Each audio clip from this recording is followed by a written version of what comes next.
I think we're on stage. We are on stage.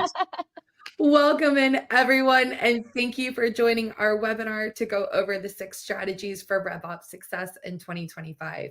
We are joined today by an amazing panel. Stephanie Martin, VP, GTM and Revenue Operations at X Factor. Jacki Leahy, Head of GTM and founder, Activate the Magic. And last but not least, Stephen Diorio, best-selling author of Revenue Operations. Audience, be sure to drop your questions in the chat as we will be taking those live.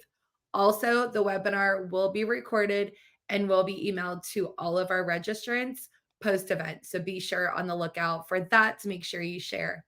And over to you all. Great, thank you.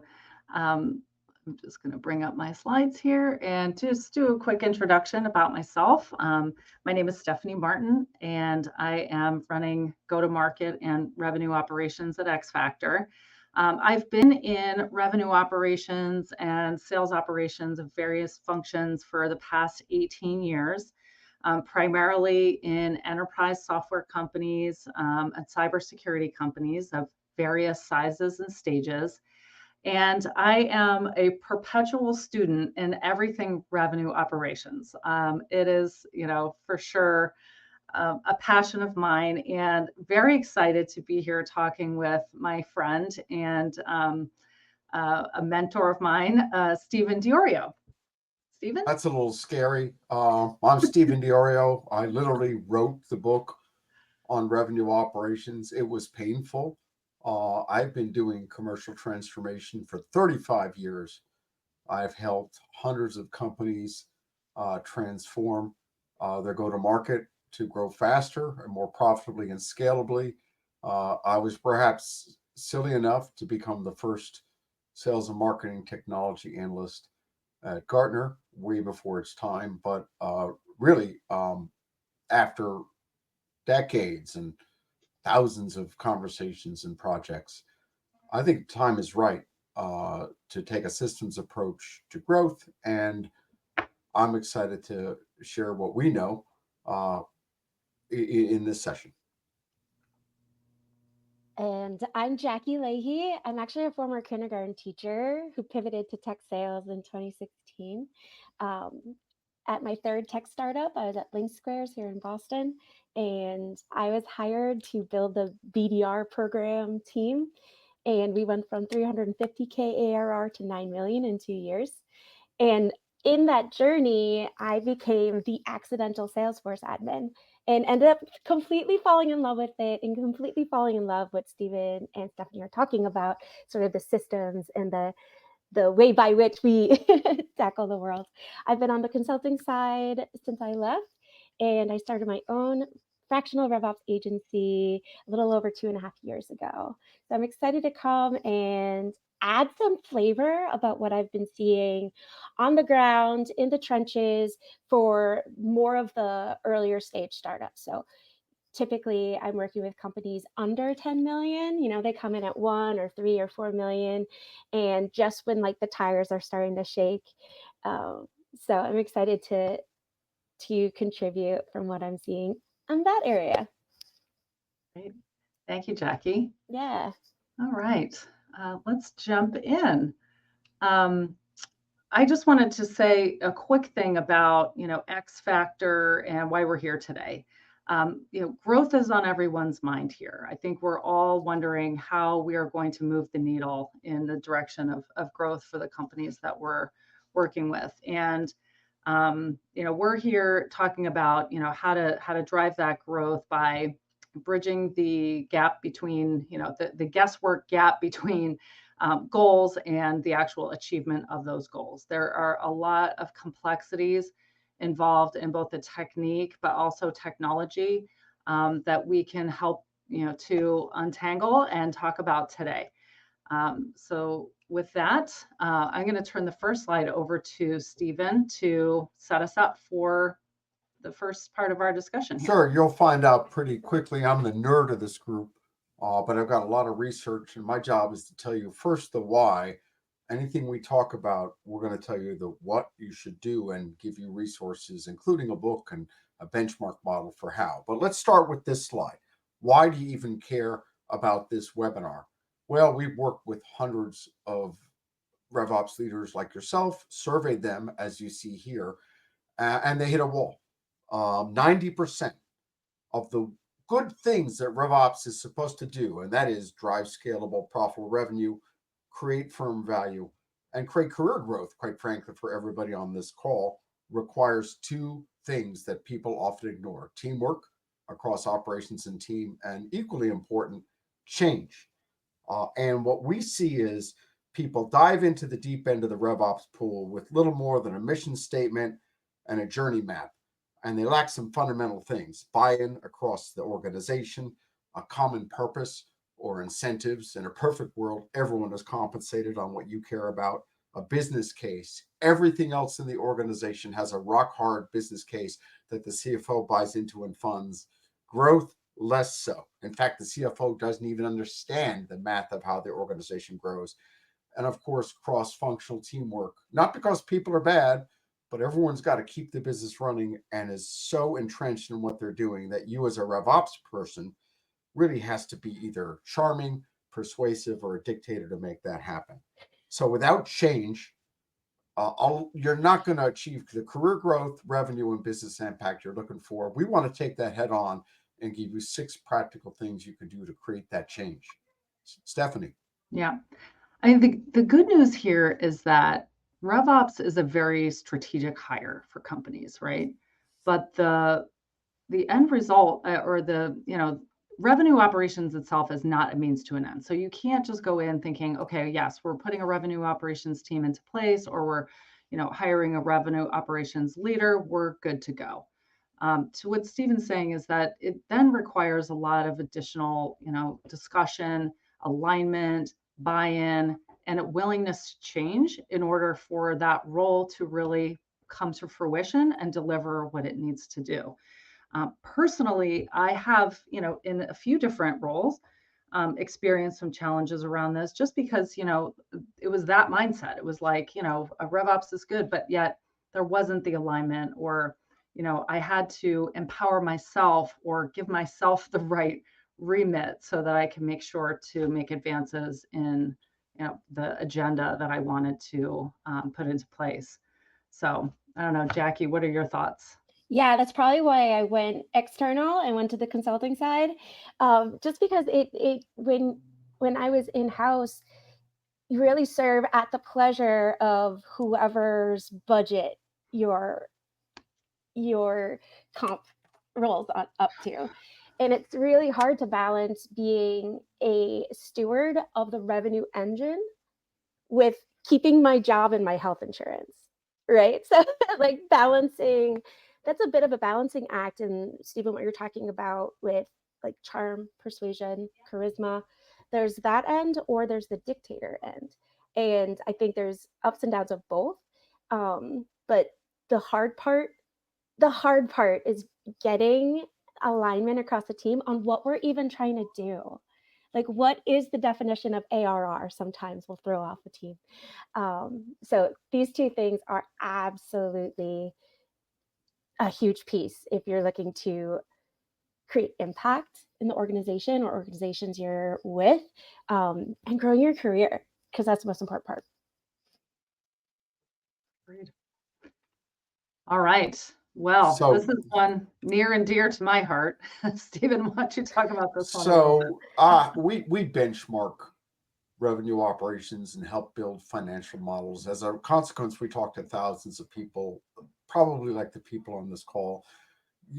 What they'll tell me is this: I thought I was being hired or promoted or recast to lead commercial transformation. And what I wind up doing is playing whack-a-mole, putting out fires and things like that. And I think that is a big issue. Almost half of RevOps people said opportunity overload is holding them back. And what do we mean by that? RevOps is such a rich area to create value that there are literally hundreds of smart initiatives, investments, actions, and projects you could take on. There is no way you can pursue about those things. Unfortunately, 90% of what RevOps people do every day is run the business, keep the wheels moving, and put out fires. And so if you, a fraction of, creating a sales forecast or just keeping the business running and getting the plans out on time and the reports out on time, none of that is going to create value, drive scalable growth, transform your growth engine, and quite frankly, advance your career. In our experience, a good RevOps person who knows finance and can use data is in the boardroom within weeks. But by the same token, the field is maligned by the perception that it's a back office function that isn't touching revenue, largely because of what Jacki and Stephanie said. There are no metrics. So unless you define the agenda and define and elevate your role and the initiatives that create scalable growth, the moles are going to define your agenda. Yeah. And I think you kind of touched on it there, Stephen, that I think in most cases it is up to us to pull ourselves out of it and look for ways to be more strategic and start to put some priorities into place so that you can, allocate your time in the right ways. Because if you don't do that, you'll just stay in this trap of like day-to-day firefighting or just keeping the lights on by running that everyday operating rhythm, like the forecasting or the QBRs and things like that. And I'm not saying there's not a need for that. There certainly is. It's important to have rigor and discipline around some of the operating rhythm stuff, but to really pull yourself out of this mole whacking situation, it is really important to be more strategic and think about what are the things that are more needle moving than others. Yeah, I think I kept on hearing be more strict, like when I was in-house or even early on as a consultant, and like, yes, this cartoon was precisely my life, right? And it's so hard, like that sounds way easier that said than done. Until recently, I realized that strategy is literally just prioritizing what you're going to spend your resources on. That's it. That's it. Like that is strategy. I thought I was missing an MBA course. No. So what I love to do now is take it to the simple lifetime value to CAC. How?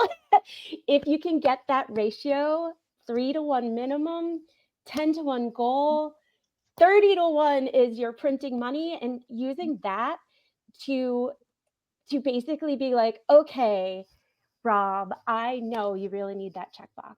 And let's take it back and let's look at what we're actually doing. Will this move that? No. Right. So, but there's always some whack-a-moling you got to do to earn your street cred, your reputation, to kind of like prove your value, especially to the squeaky wheels, whether you're in-house or not. So if you're in the trenches and you're like, okay, I'll be more strategic, what the F does that mean? I would say figure out the one thing that is blocking the cash flow and the recurring impact from scaling. What's that one thing? Is it before the sales close? Is it after? Is it before they come in and lead or after? Like get down to where it is, and 80% of your time focus there, and the rest give yourself a little whack-a-mole budget so you can make people happy in the meantime. Well, what a great segue into the rest of this conversation, because we're going to get really into that, the goal setting. So here they are. This is how you do it. Well, so there are 6 things. There's a white paper on this. We're going to give you resources and everything you need, but let me sum them up for you, tell you what we're going to tell you, and then we're going to tell you. Jacki just said it. RevOps is one thing. What is your North Star? It can only be one thing. Is it ARR? Is it CAC? The math of growth leads you to one thing. Yeah. Second, what are the 3 to 5 big boulders or drivers that are going to drive that growth? There are 46, specifically 46 drivers of growth that are proven to be causal of future cash flow and value. Not all of them are going to be relevant or equally important in your organization. And even if they were, you lack the bandwidth and the support and teamwork to really go after them. So what are those 3 to 5 big levers that are going to drive the growth? Then it's the math of growth. What matters? I think Jacki just laid out some math. You calculate ARR, you calculate firm value. Most CFOs don't understand the math of growth. Most people measure what's easy, not what's creating value. Hard stop there. Let's talk about that. Measurement. There are 12 reasons why people are horrible at measurement. We're going to show you how to build a dashboard, and that's a bad word, that actually helps you implement those KPIs. And Stephanie will talk about that. We'll talk about the remit and the team having one throat to choke who's accountable for achieving those metrics. And then we're going to talk about the notion of the scientific method. This is not a big bang. This is not a $1 in, $50 out. This is a process for continuous improvement. And if you don't do those first 5 steps and apply the scientific method, take a guess, write that guess down, try something, measure, adjust. You're just going to be spinning your wheels. So that's the whole presentation, Jacki, Stephanie, and we can dig in more. But I just wanted to kind of foreshadow. And those things sound trivial. I guarantee you, your CFO does not understand the math of growth in your business. And it's very difficult to choose from 50 smart projects, the top 3. Yes. All right, great. Well, let's dig right in and start with the first one. Can I just kind of jump in here, because Jacki was all over this. What is your North Star? Yeah. And if you want to have 2, go to your CFO, CRO, or your CEO and say, which one of these are we navigating against? Because as Jacki pointed out, it's just an equation. Let me tell you a story. We benchmarked 50 executives at a really well-run firm. This firm had 90% market share, 20 products to sell to those clients, and the average product penetration was 2. Do you know what 60% of the executives in that company said their North Star was? Customer acquisition. In what universe would that be your North Star? I don't know who's doing that math, but it's shocking. You'd think that people are from the top down are organized, but you've got to really challenge and get your leadership to say, this is the North Star. Because as Jacki and Stephanie pointed out, you can do the math and do the KPIs and break down what it's going to take to meet that North Star. But there's only one winning. There's only one definition of winning. And I think it's so silly, but it's so important. Great. And when you successfully unify the different departments and, oh my God, the executive leadership team, and maybe even the board, if you're all on the same North Star, like, pack it in, go home, your job is complete. Like, nothing can stop you at that point. Right, because I feel like that's the way the puzzle pieces start to fall into place. Yes. Because then you have a why for everything, and it's easier to get, your initiatives going and the teamwork and the alignment when everybody understands what it is that we're trying to accomplish. And you build some momentum around it, right? Yep. Like, everyone's pitching in. CS as an idea for how sales could, but everyone's on the same. And so it's almost like if someone comes in with a random request that is smart, it is smart, but it's like, yo, that's not what we're doing right now, Rob.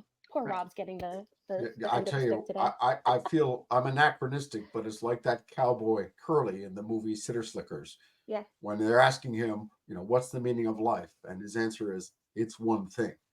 But it's your one thing, so you figure it out. Yeah. It sounds silly, but as Jacki and Stephanie point out, it's non-trivial. Right. Yeah. All right. Well, let's find out what comes next here. All right. So this one is where I really nerd out. Nobody understands the math of growth in their business. There are hundreds of high return investments you can make under the rubric of RevOps. Why? Because you own the largest financial assets in the business, the data, the processes, the channels. In fact, RevOps technically manages half or more of the value in the business when you add up the value of those things relative to the treasurer, who only manages maybe 4% of the value of the business, facilities, factories, inventory, supply chain. the commercial assets in the business are the largest financial assets in the business. You own them. And as Jacki pointed out, getting a return on those assets is all you need to do.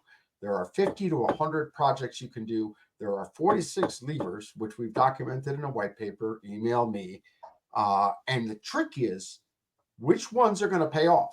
So the vertical axis, how do I determine whether cleaning up my data is going to be better than training? It's going to be better than automating in aspects of sale, the vertical axis. And the horizontal axis, just how realistic, just how much change is it going to take to do that? And if you can plot everything you're doing, and these are very representative of what people are doing, and circle those top 3 or 4 or 5 in the upper right-hand corner, easy to implement, high impact, you're ahead of the curve.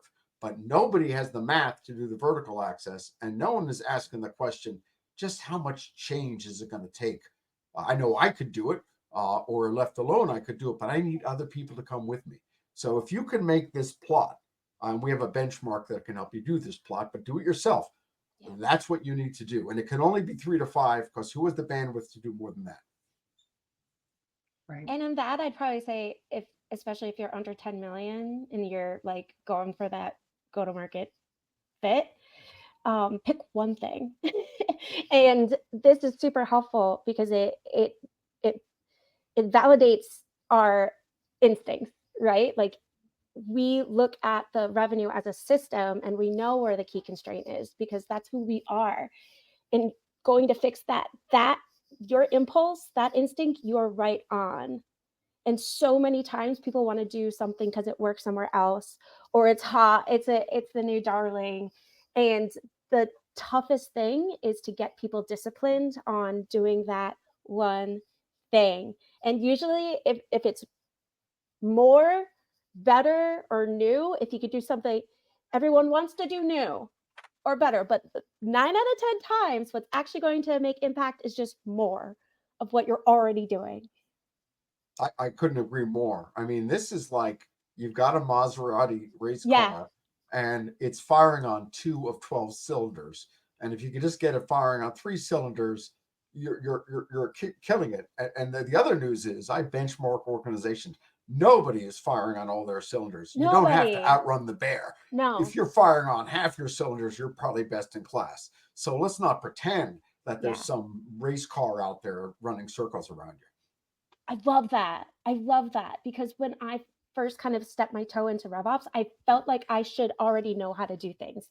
Or like there was some weird like moral shame about like the hygiene of my data. What? Let yourself off the hook.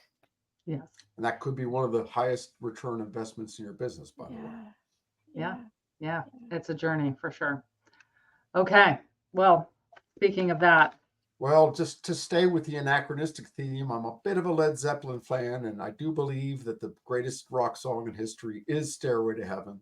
So we built the Stairway to Heaven financial model.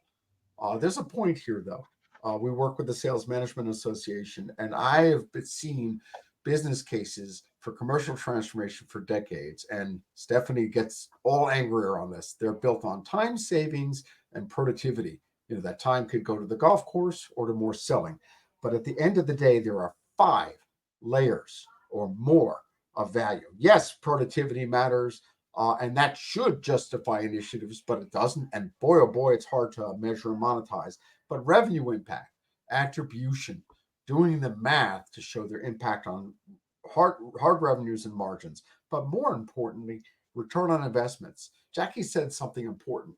The modern commercial model is a digital, data-driven, capital-intensive team sport. And if you look at growth resource allocation, it's not Mad Men. It's not advertising and human beings. It's infrastructure. It's CapEx. It's investment. Nobody is thinking about the notion of investment. And it's also assets, know-how, knowledge, channel, intellectual property, data, insights. Insights turn to codified knowledge. If you could pull the lever on getting that investment working harder and monetizing those assets, the business case for RevOps goes through the moon. The problem is nobody can do this math None of this stuff is reported according to FASB by the CFO in management accounting, operating accounting, annual report. You can't even see those assets. They're called goodwill. We've built a financial model and a benchmark model that'll teach you the math of growth. This is where I really nerd out. But at the end of the day, if your chief financial officer and your financial metrics and your reports to Wall Street aren't communicating how you are impacting half the assets in the business, then we're leaving a lot of money on the table, and you're sub-optimizing your commercial model. So there's a financial model, there's a paper, there's a benchmark. I'm not going to leave you high and dry. Chapter 11 of the book, we'll email it to you, but you've got to master this math of growth. And quite frankly, I've been told by so many people, if you understand math and can use data, you're going to be in the boardroom in a matter of weeks. And that's the magic of RevOps. Yeah. Yeah. This slide resonates with me so much, but I also just want to empathize with maybe the audience who's feeling a little overwhelmed by this, because, the higher you go up in that staircase, the harder these things are. And there's not a lot of great, roadmaps or instruction manuals on how to do this stuff. Stephen's company, of course, has, some great resources to help with it. And, luckily, we're applying some technology to the equation to help companies with this, which we'll talk about in a little bit. But Jacki, what are your thoughts? Yeah, if you're under 10 million world, like I am, let your eyes just kind of blur and just read the headline, develop KPIs, right? So when you've found your key constraint, let's say it's the handoff from BDR to AE, classic, right? When you found that, develop a KPI or 3 KPI. I like 3 KPIs that will measure that. And if a KPI doesn't change behavior, then it's not a KPI. Like if a KPI moves and everyone says, cool, but it doesn't change anything, then it's not really a KPI. So let's say, and you want to do an input, something that the rep or the end person has complete control over, something like cold call, like something that they can do no matter what, a cold call or something like that. An early indicator. So whatever it is the key thing. If they do this, chances are they'll get that North Star where we're going. We'll have that great handoff. Measure that, and then what's the biggest indicator that that's happening? Put a KPI on that. So I was doing, like for me personally, for Activate the Magic, super meta, creating awareness. So I did LinkedIn profile views, to meetings booked, to new deals closed, right? So input, early indicator, and then actual KPI. Jacki's just nailed it. There's a great case study in Forbes on AT&T where the CEO of the B2B side of AT&T said, I'm going to align the math of growth value to the job of the sales rep to their compensation. The biggest motivator, you want to change behavior, change the way people get paid. Now, you've got to have a pretty robust KPI to do that. But in the book and in Forbes, I was really impressed. If you can marry, because I think Jacki said some important things. What do I control in my job? How am I paid? How does that roll up to the way it creates value? If you can interlock those things, then you're going to get that change, because the best measurement is the one you pay people on. Yes. Yeah, agreed. Yeah. Okay. Well, we're about to get into, some of the hardships of why, this is difficult for teams. And I can Stephanie can give a dissertation here. And Stephanie's platform solves these problems. But let's face it, people stink at measuring. The first reason is they don't understand the math of growth. I've beaten that drum, but we got the 7 S's. There's slow, static, stale, single-threaded data from silos and systems from across the organization, and lots of excuses around that. Spreadsheets are evil. If you're still measuring on spreadsheets, they're just too slow. Most organizations can't even get their territory and quota plans out fast enough in order for the sales year because they're doing it on spreadsheets. There are 36 assumptions that go into the revenue plan. Most people don't even write them down, much less put them in a system, in a spreadsheet, and they don't run scenarios. Turning those assumptions can create all sorts of different outcomes. So spreadsheets are horrible. Single-threaded data. Most of the people in the RevOps space say, oh, well, let's take stuff out of Gong or engagement system or CRM, and we'll create a dashboard. We got boxes of dashboards tied to one system. There's no way you're going to address all the levers of growth from one system. And you've got to have a platform and a common sense, low impact way to start to assemble this. And I think Stephanie has got this notion of a revenue operating center that can get you on that journey. You don't have to connect everything day one, but you've got to have an approach that scales. Spreadsheets don't scale. BI in a silo doesn't scale. I think what Stephanie has, this notion of a revenue operating center, is a really smart way to go about this. Yeah. And look, we are all resource constrained here. Okay. I don't know of anybody who feels like they have enough time in their day to get stuff done. So like piling on top of these 12 things is the fact that we don't have a ton of time to throw around to doing a lot of this and, detailed work and advanced level metrics. But the metrics without math are just metrics, right? And I'm guilty of having done that myself, where I have great dashboards, okay? Not too many people are looking at them on a daily basis because it's hard to make sense of like what that data is telling me. So unless I understand how that conversion rate is going to, translate to how many leads I need, that's important stuff to know. And that's hard to get from your traditional BI tools and metrics. So we're applying some math here to this equation, and also helping people with limited time and resources do some of the more sophisticated math stuff that we need to do to get this done. Yeah, it turns out math is actually really important, and statistics ended up being really important. And so I have regrets. Yeah. Right. All right. So let's talk about, how we're going to try to cut through some of this, because as Stephen said, traditional BI tools, spreadsheets, and the way in which we're working is not fast enough, and it's not sophisticated enough. That has been my experience. I'm sure others can identify with that. And in the world of AI these days, it's due for a change.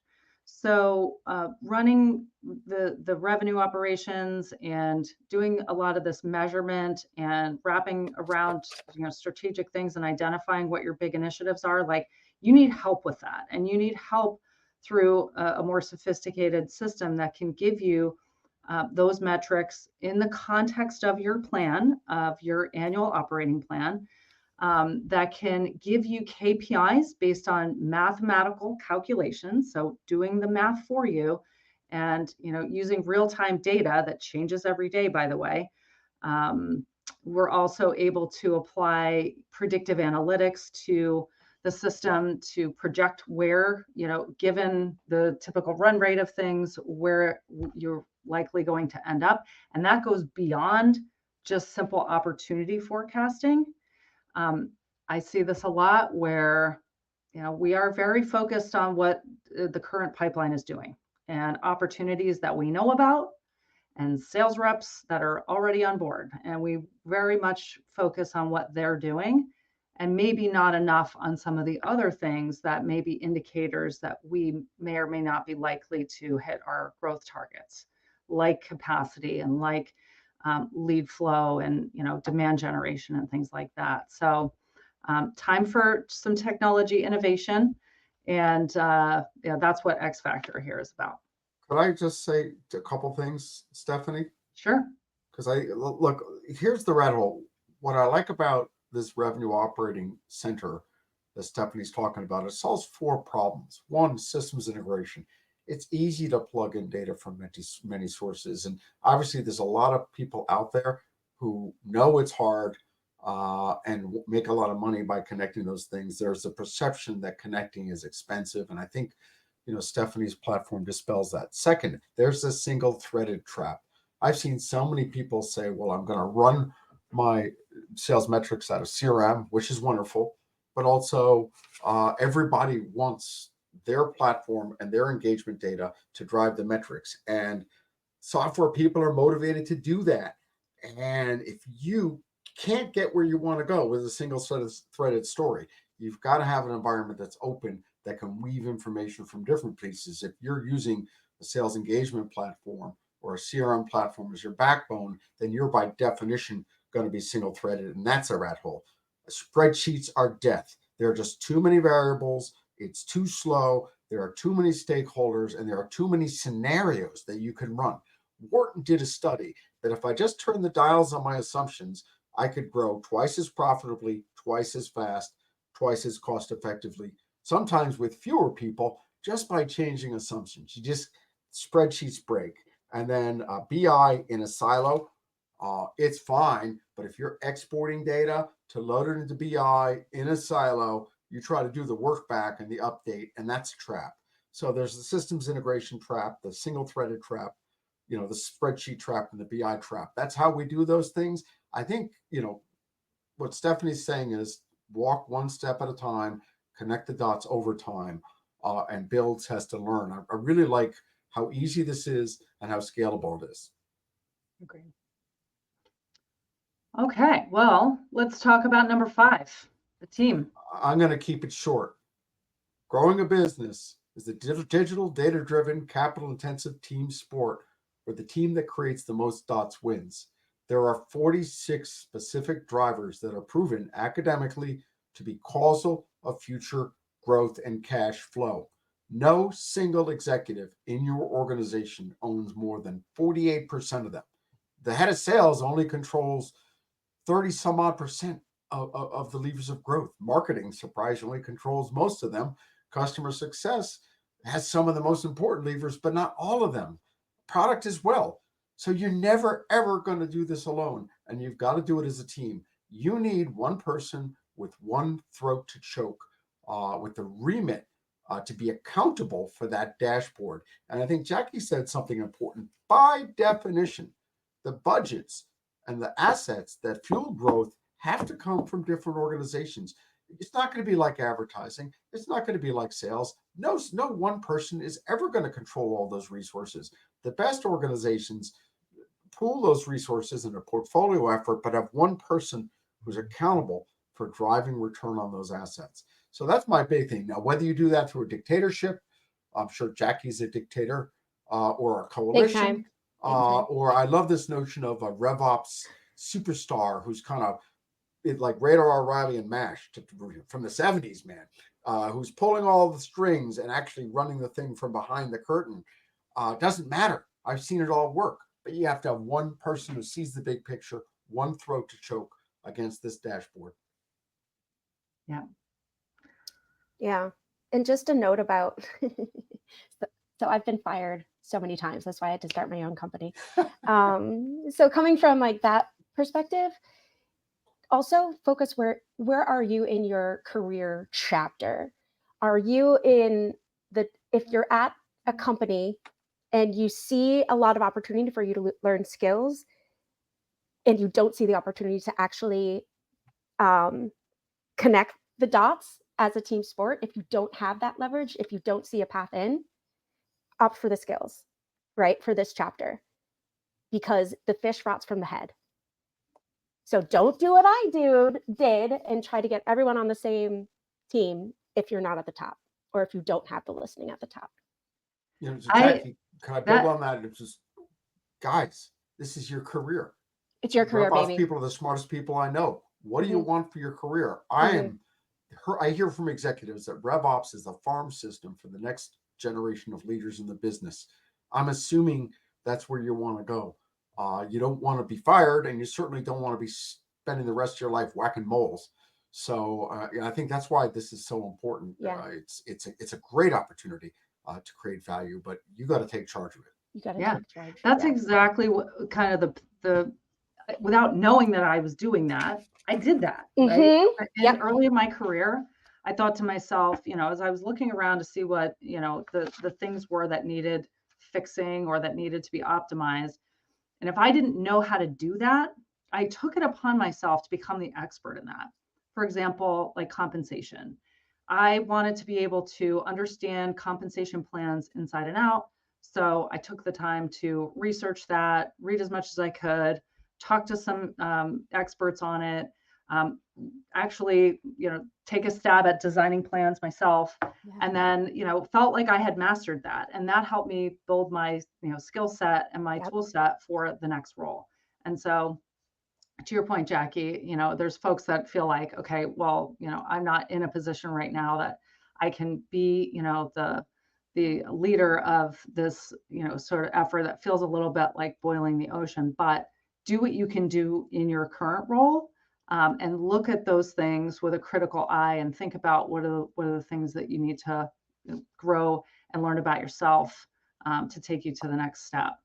The other piece of advice that I would have, and somebody used this analogy with me years ago, but I'm going to modernize it a little bit, because I was just watching the Saturday Night Live documentary on the cowbell, the cowbell sketch where Will Ferrell is, in the Blue Oyster Cult, going crazy on the cowbell. Like, you need to be the guy with the cowbell sometimes and just doing it. You might just be the cowbell person, but if you do it the best and you make it, you become the center of the whole thing. So that's what I will say. And no matter what role you're in, just more cowbell for sure. I love that, Stephanie. Yes, like if you have something in you that's like really you're curious about something, like if it's your chapter to like really build your career, if that's your chapter, like go after it. Yeah. Like don't listen to people who are like, oh, you're working too much. It's a chapter. What do you care about? What's lighting you up? Because let me tell you, when getting really excited about something that is important, you might not win that battle, but people are watching you. Yeah. People are watching you from like externally, whoever the software that you're wanting to use or something like that, that person's watching you. People across the organization, the CFO, who doesn't really talk much, you're being watched. And those are the people who actually end up making huge advances in your career later on. So get excited, do the thing, and know what chapter you're in. Yeah. Great. All right. And I want to make sure we have time for questions. Yeah. So I'm going to go super fast. Number 6. I had to put Mr. Spock in here, but my big message is organizations. Revenue operations is a system for growth. A system is a set of complex things that work together to create an outcome. Growth. You have a financial system. You have a supply chain management system. Your factory is a system. Your operations are a system. And we use Six Sigma in our operations. Total quality management has created billions of dollars of value in the supply chain. Lean manufacturing has tremendously cut the cost of building things. And finance people have put in ERP to optimize their financial management, creating millions of dollars. There's always been excuses why we couldn't apply the scientific method and the principles of continuous improvement to sales and marketing in a world where most of sales is digital, data-driven, and systemic. I think it's time. And so the message here is apply the scientific message. Take a guess, write it down, put it into Stephanie's system, take an action, any action, measure that action, adjust and repeat and share. And so, the modern revenue cycle is a series of dependent events that span every organization in the company. Jacki said it. This is about resource allocation. Yep. Selling is resource and capital intensive. Strategy is just allocating those resources and assets. And every resource is just like a factory, and the machines in the factory are subject to statistical fluctuations. And if you don't believe me, look at revenue quota attainment across your sales force and tell me what that bell curve looks like. So this is apply the scientific method. If we didn't do that, we'd be gathered around a campfire in skins right now. So let's apply it to sales and marketing. Yeah, I agree. I mean, the chess analogy hits home with me so much here because there are so many combinations. It requires strategic thinking steps ahead, and understanding, how all the different pieces move around. And so this is hard. This is hard stuff, and there's a lot of variables, but there's ways to go about it. And you're right. Sometimes it is about trying it, measuring it and adjusting and being agile and willing to take those chances. Okay. Another great cartoon. Yeah. So guys, let's get to questions, but you asked about the how. If you send us an email, we'll send you the right chapter of the book, the financial model, all this free. Any of this information. We actually have a case study in Forbes or in a book, a white paper, an analysis. But I think the one thing is, if you want to make that scatter plot and take all your initiatives and look at all 46 levers in the business, drivers in the business, and score them, we have an MRI that you can, it's a self-assessment, you could do it yourself for free, that'll let you do that plot. So just like you go to a doctor and he'll look at every aspect of your health to give you a treatment plan or help you plan ahead. This benchmark, and Stephanie can get it to you, or we can get it to you through this webinar. Why not? It'll advance, it'll teach you the math of growth, it'll help you understand your business, it'll help you understand where the drivers of growth in the business and where you should be spending your time to avoid the moles. So I think that is one of the resources and the how-tos that hopefully we can help you with. Yeah, this is a terrific resource, and highly encourage people to take advantage of it. It is free, and it does give a lot of insights on how to go about putting this information into practice that we've talked about today. There it is.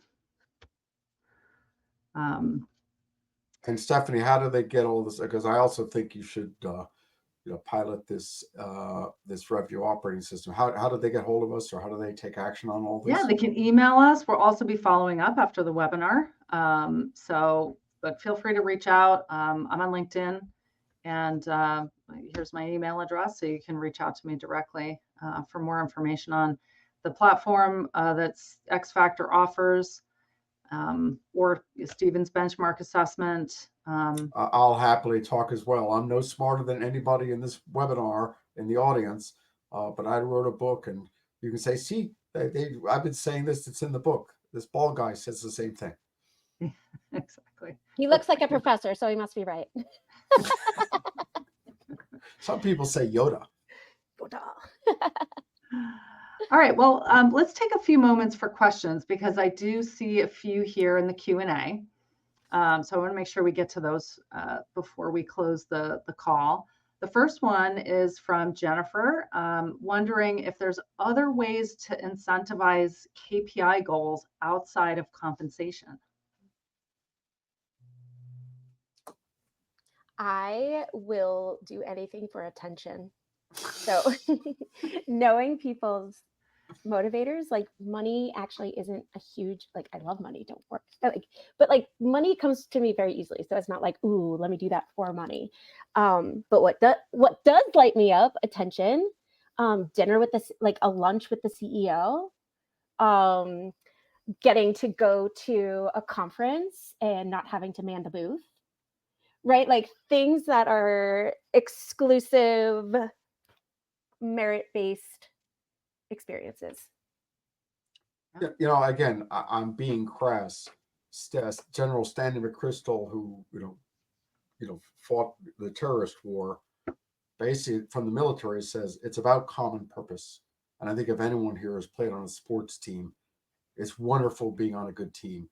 It's wonderful knowing that you're contributing. You don't have to score the goal. You can make the pass. You can defend the play, or just be in the right position as a decoy. And so, yes, I think the compensation thing is important, but people want to win. And if you can show them that they're contributing to winning, and that block or that pass or that that assist or that encouragement help them win, that's really the core motivation. I just put the compensation thing out there because if it really creates value, then why isn't everyone being rewarded for it? Yeah,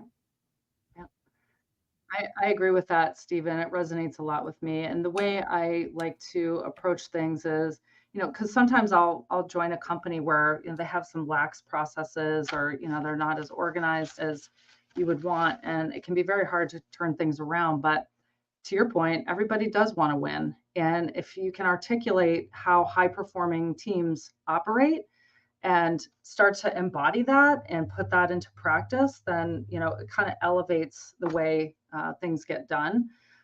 So that's just another way that I've done it, is like, hey, like we want to be an elite sales organization. We want to be an elite go-to-market organization. So this is what we're going to have to do in order to move in that direction. Certainly compensation comes into play, with other things and the way that you drive certain goals across, but other ways is just, a new way of doing things. We only have like 8 minutes left. Why don't I choose a question and answer it, and then you two choose a question and answer it, because we're getting some in. Great. So I'm going to take the next one from Jennifer K. What is your advice to one individual RevOps team where data hygiene can take over daily focus away from RevOps, but data hygiene is necessary for true insights? Hi, I've lived your life. Here's my unhelpful advice that might be actually helpful. The problem here isn't the data hygiene. There's something going on. If you can't get the data cleaned up, there's an interpersonal mess behind it. Either reps aren't respecting you, so what's going on there? Or you don't have the proper tooling, what's going on there? The sales leader doesn't have the respect of the sales team. There's something amiss, there's something awry if you can't solve the one thing.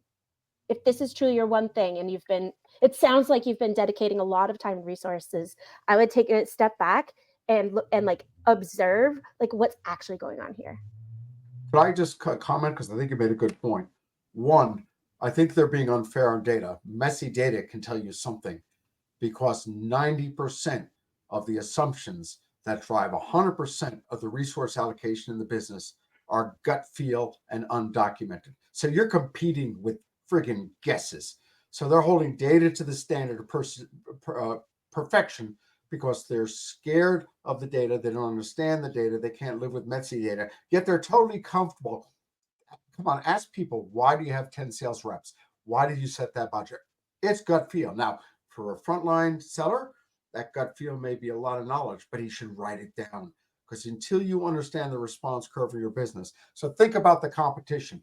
If you don't document guesses and adjust those guesses and document that gut feel, fight the competition. Second, that data is the most valuable asset in the business and start getting people to think about the monetization potential of that data, and maybe you get some budget to clean it up and make it better. But tell people what it means, because they're just guessing on the other side. If they don't even look at the data and say, hey, this is indicating something or another, they don't know how to look at the data. They don't know how to math the growth. But what else are they going to go on? Their instinct or what they did 20 years ago? So remember who the competition is: gut feel and dumb guesses. Boom. All right, why don't I do I'll do the next one. This is from Shashiti. Advice to someone who wants to make the transition from sales to RevOps? Join RevGenius. Yes. I got to tell you something. My nephew was a cold caller. He was an athlete, and he didn't like it. He was good. He did it, but he didn't like it, and he became a CRM administrator. And I'm like, going from the front office to the back office, that's going to be tricky. He taught me a lot about RevOps, and he studied and did a lot of what we're talking about. He's had 4 promotions. Yep. In the last few years. Good looking guy too. He's my nephew. But I got to tell you something. My initial instinct was, you better be strategic as heck if you're going to do that. And he started as a CRM administrator, and he did a lot of what Jacki and Stephanie are talking about in this call. And his career path is on a great trajectory. And so, I think, you are making a as big or bigger impact in RevOps on revenue as you would as a seller, but you got to come up with the math to prove that. Yeah. Yep. Join some communities. There's RevGenius, there's RevOps Co-op, there's WizOps. Those people will take care of you. And if you want, either with HubSpot or Salesforce, they both have online learning. For Salesforce, I think it's a little bit better. Go to Trailhead and do the beginner admin and just go. Just go. Yep, great advice. That's how I got started. I was a Mhm. sales rep and a sales leader back in the day, and I did start sort of with the Salesforce admin side of things. They said, "Oh, Stephanie, you're really good at this reporting stuff. You know, do you want to?" And sure enough, that's where life took me. So, okay, we have time for one more. Maybe let's go with this one. This one is from Jackie, do you want to read the next one? Sorry, I didn't mean to steal your thunder. Oh, okay. So the next one, I'll read it, and then you two are going to have to answer it. I have spent so much time educating businesses as to the importance of allocating budget and resources to RevOps, especially at the over 10 million ARR where resources are, less than 10 million. Oh, it is for me, where resources are scarce. Do you have any tips for when unexpected outcomes of projects are guesstimates at the beginning? They're all guesstimates. They're all guesstimates, Claire. Yeah. Just put it in a spreadsheet and call it a scope. What I would say to this is the companies under 10 million, even, should not live without RevOps, first of all, because getting that function into place early can help avoid a lot of really tangly issues down the road as the company grows.